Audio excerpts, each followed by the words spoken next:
Ok, então vamos lá, falar sobre tunelamento. A gente viu que classicamente, né, uma partícula sob a influência do potencial harmônico tem essa energia, cinética mais potencial.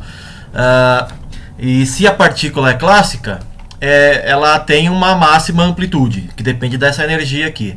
Né? A máxima amplitude é obtida se você coloca a velocidade zero. Né? A partícula oscila e quando chega na máxima amplitude ela chega com velocidade zero. Então quando você coloca a velocidade zero aqui, você tem a energia e a posição máxima, a máxima amplitude. Né? Agora vamos supor que a partícula clássica tenha uma energia dada por um dos autoestados, ou uma das energias de estado estacionário do oscilador harmônico quântico. Né? Por exemplo, coincidiu que o oscilador clássico tem essa energia aqui dada por N de algum dos osciladores, de algumas das energias do oscilador harmônico quântico.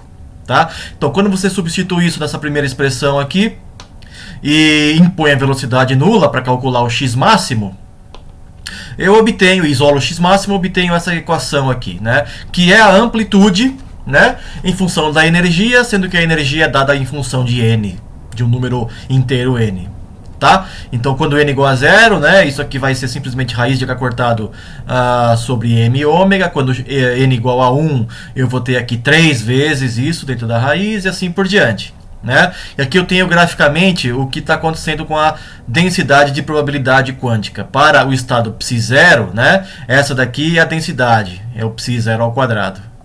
Para o estado psi1, é o que tem aqui em vermelho, psi1 módulo ao quadrado. Né? E aqui está representado o valor clássico da amplitude máxima.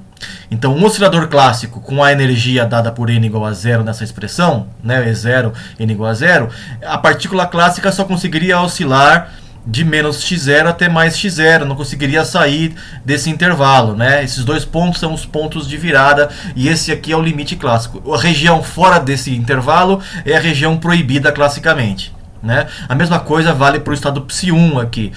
Classicamente a partícula consegue oscilar só entre menos x1 e mais x1. Uma partícula com energia dada por essa expressão com n igual a 1. Né? Fora é proibido para a partícula clássica. No entanto, já dá para ver por esse gráfico aqui que quanticamente existe uma probabilidade, que é até razoavelmente alta, de encontrar a partícula fora do limite clássico. Né? Para, por exemplo, se a energia da partícula é dada por E0 e a função de onda psi0, né? Toda essa área aqui dos dois lados da curva é a probabilidade de encontrar a partícula fora do intervalo menos x0 até x0. Então existe realmente uma possibilidade bem diferente de zero de encontrar a partícula fora de onde ela é esperada classicamente. Isso se chama tunelamento. Tá? A partícula parece que pega um túnel para regiões onde classicamente é impossível ela estar, tá? Mas quanticamente é possível. E isso é verificado experimentalmente. Né? Como calcular isso? Bom, é só fazer a integral. Né?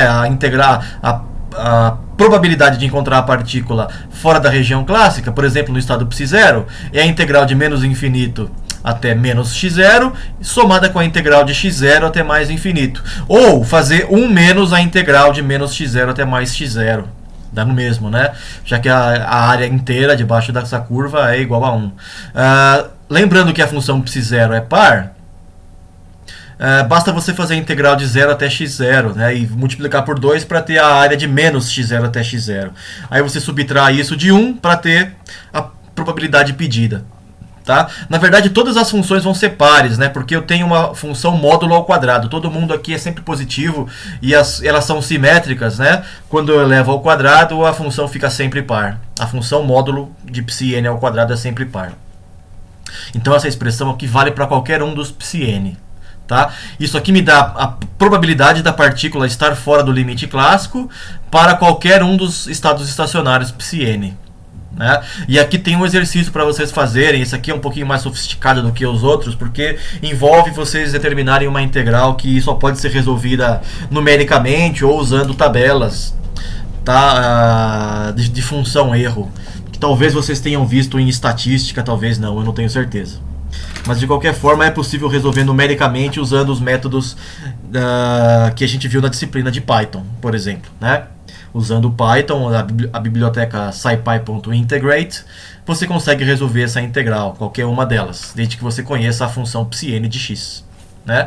Como vocês já conhecem o Psi 0, o Psi 1, e se fizeram alguns dos exercícios aqui, vocês têm também o Psi 2, vocês conseguem pelo menos montar essa integral e tentar resolver numericamente, para ver o que acontece com essas probabilidades P0, P1 e P2, tá?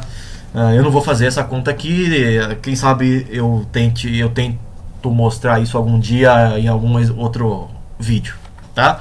Mas por enquanto fica para vocês tentarem fazer. De qualquer maneira, isso que é tunelamento, tá? É a probabilidade de encontrar a partícula fora da região classicamente possível. Bom, vamos falar de outra coisa agora, de estados fortemente excitados, que não são esses daqui. Ó. Aqui eu estou repetindo a densidade de probabilidade clássica, que como a gente viu no comecinho dessa aula, é dada por essa função aqui, né? Essa função que tem essa cara. É a densidade clássica, né? Veja que não tem nenhuma chance de encontrar partícula fora dessa região, né? Que é a região clássica. Agora, quanticamente, sim existe, por exemplo, no estado Psi 0, que aqui está em azul, Psi 0 de x ao quadrado, toda essa área aqui que eu não estou mostrando, né, que continua para lá, é essa probabilidade de tunelamento. Mas aqui eu estou focando só no intervalo clássico, de menos x0 até x0, e aí eu vou começar a aumentar o n. Aqui eu tenho o n igual a 0, né, estado fundamental, aumenta o n, aqui está o Psi 1 ao quadrado, Psi 2 ao quadrado, veja que vai aumentando o número de nós, né? Nenhum nó em Psi 0, um nó em Psi 1, dois nós em Psi 2, Psi 3, né? Vai aumentando o n e aumentando a energia, portanto, né? Psi 4, Psi 5, vamos mais rápido agora, Psi 10, Psi 20, Psi 50, Psi 100. O que está acontecendo? Ó? Quanto maior a energia, né? Quanto maior o valor de n, né? Mais próximo na média a curva azul está da curva vermelha, ou seja, a densidade quântica chega mais perto da densidade clássica, em média, né, na média. Isso é proporcionado pelo tanto de nós que essa função tem, né, que faz com que ela vai para zero tantas vezes que precisa ter picos para conseguir ter uma área igual a 1 debaixo da curva. E dá para perceber também que a área fora do intervalo clássico é cada vez menor, né? Veja, ó, quando eu tinha aqui o x0, tem uma grande área, dá para ver por aqui também, uma grande área fora do limite clássico. Então a chance da partícula tunelar é altíssima, né? E isso vai diminuindo à medida que a energia da partícula aumenta, até chegar aqui, por exemplo, no Psi 100, né?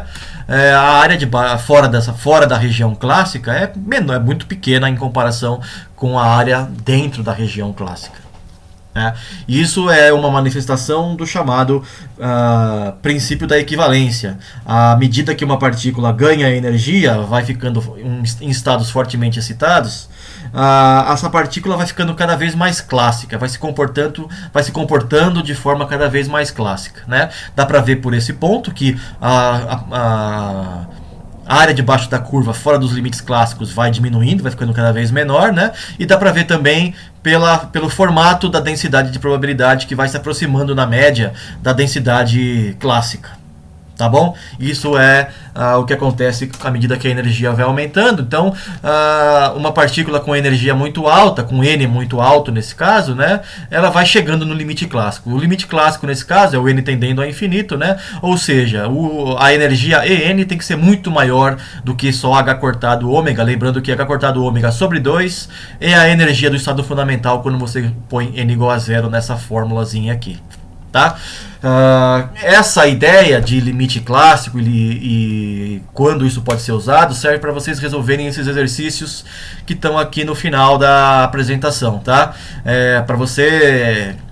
Esses exercícios são bem simples e bem esquemáticos, que servem só para você mostrar que partículas macroscópicas, pelo menos é o caso do exercício 27, né?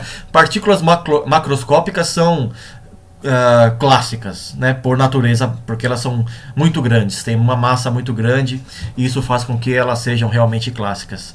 Mas sistemas menores, por exemplo, uma molécula de ácido clorídrico, né, ela é pequena o suficiente para ser tratada quanticamente, e você percebe isso quando resolve esse exercício aqui, 28. Tá? O 29 não precisa fazer, é um pouco mais complicado do que necessário, mas ele está lá indicado na lista como um monte de estrelinha, né? Indicando um exercício mais complicado. E não traz nenhuma informação nova. Mas o 28, o 27 e o 28 sim são muito importantes, tá? Então, era isso que eu tinha para falar. Vocês podem fazer os exercícios. Em breve eu vou pedir exercícios para entregar, né? Valendo alguma nota e presença na disciplina para contar como presença depois quando a gente voltar a fazer as aulas presenciais, né? No final, da metade para o final do semestre. Tudo bem? Então é isso, valeu, até a próxima.